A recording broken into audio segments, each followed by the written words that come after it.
অটিজমে আক্রান্তদের ব্যাপারে ইসলামের নির্দেশনা। প্রতি বছর ২ এপ্রিল বিশ্বজুড়ে পালিত হয় বিশ্ব অটিজম সচেতনতা দিবস।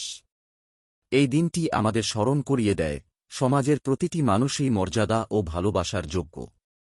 অটিজম কোনো রোগ নয়, এটি এক ধরনের ভিন্ন স্নায়বিক অবস্থা, যা একজন মানুষের চিন্তা, যোগাযোগ ও আচরণকে আলাদা বৈশিষ্ট্যে প্রকাশ করে।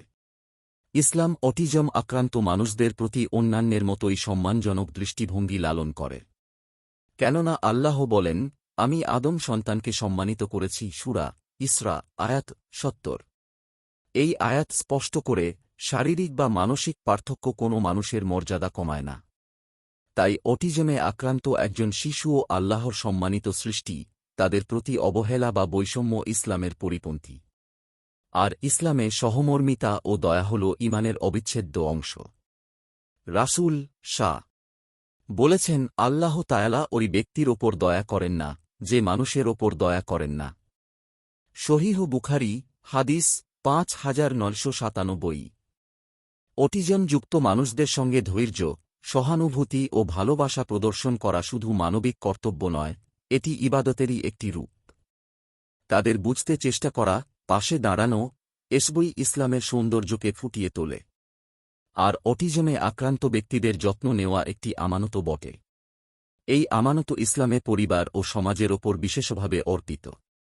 রাসূল সাল্লাল্লাহু আলাইহি ওয়াসাল্লাম বলেছেন, তোমরা প্রত্যেকে একজন অভিভাবক এবং প্রত্যেকেই তার অধীনদের ব্যাপারে জবাবদিহি করবে।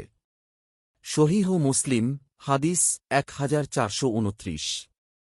অতএব অটিজমে আক্রান্ত সন্তান বা আত্মীয় থাকলে তাদের যত্ন নেওয়া, শিক্ষা, চিকিৎসা ও মানসিক সমর্থন দেওয়াও একটি অমানত।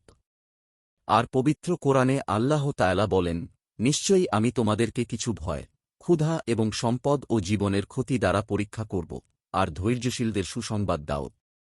সূরা বাকারা আয়াত ১৫৫।